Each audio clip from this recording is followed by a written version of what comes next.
1 Ekim 1949'da Doğu Türkistan'ın Çin tarafından işgal edilmesinin yıl dönümü münasebetiyle İstanbul başta olmak üzere farklı ülkelerin Çin konsoloslukları önünde basın açıklaması ve protesto gösterisi düzenlendi.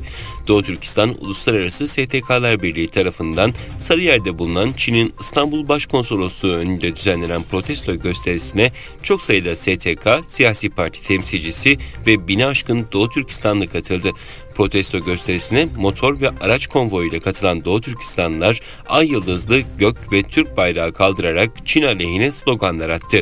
Uygurların manevi annesi Rabia Kadir Hanım 1 Ekim Çin işgali münasebetiyle yaptığı açıklamada tüm dünyadaki Uygurları işgalci Çin rejimine karşı protestoya davet etti. Çin zulmünün artık bir soykırıma dönüştüğünü dile getiren Rabia Kadir, Birleşmiş Milletler ve Birleşmiş Milletler Genel Sekreteri Antonio Guterres'in soykırımı durdurması için harekete geçmesini talep ediyoruz. Avrupa Birliği, İslam İşbirliği Teşkilatı gibi uluslararası kurum ve teşkilatları hür ve bağımsız Doğu Türkistan konusunda haklarımızı tanımasına davet ediyoruz ifadelerini kullandı. Son birkaç haftadır Doğu Türkistan'ın farklı bölgelerinden milletine düşkün mihriban Uygur halkı, Gulca, Turfan ve Korla'daki açlık soykırımında acı çeken kardeşleri için kendi aralarında yiyecek ve nakit para toplayarak acil halka dağıtılması için olağanüstü çaba sarf ediyor. Ancak niyeti apaçık Uygurları öldürmek olan Çinli makamların gelen yardımları halka vermediği veya para karşılığı sattığı ortaya çıkmıştı. Açık kaynaklardan elde edilen 29 Eylül'de sosyal medyada yayınlanan bir videoda açlık çeken halka ulaştırmak üzere toplanan yardım malzemelerini taşıyan Uygur tır şoförü yetkililerden şikayetçi olarak bu yolsuzlukları kanıtlarla ortaya çıkaracağını söyledi.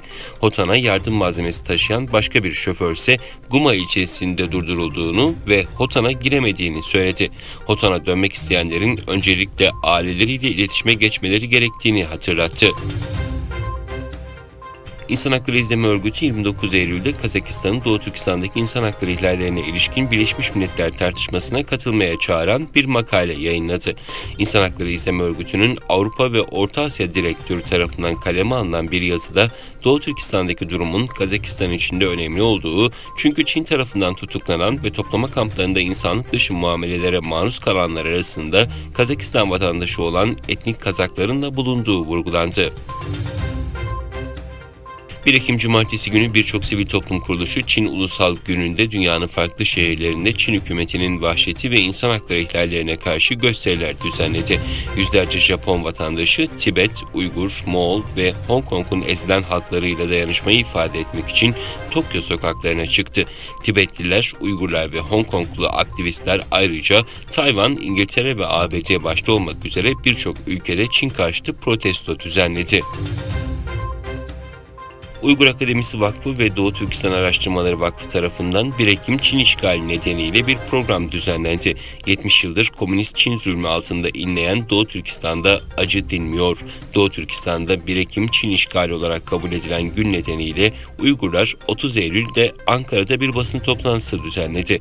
Toplantıya sivil toplum kuruluşları ve basın mensuplarının yanı sıra Yeniden Refah Partisi ve İYİ Parti gibi bazı siyasi partilerden temsilciler ve milletvekilleri katıldı. Pakistan'da mahkeme eski başbakan İmran Han hakkında açılan terör suçlamalarıyla ilgili davada tutuklama emri verdi.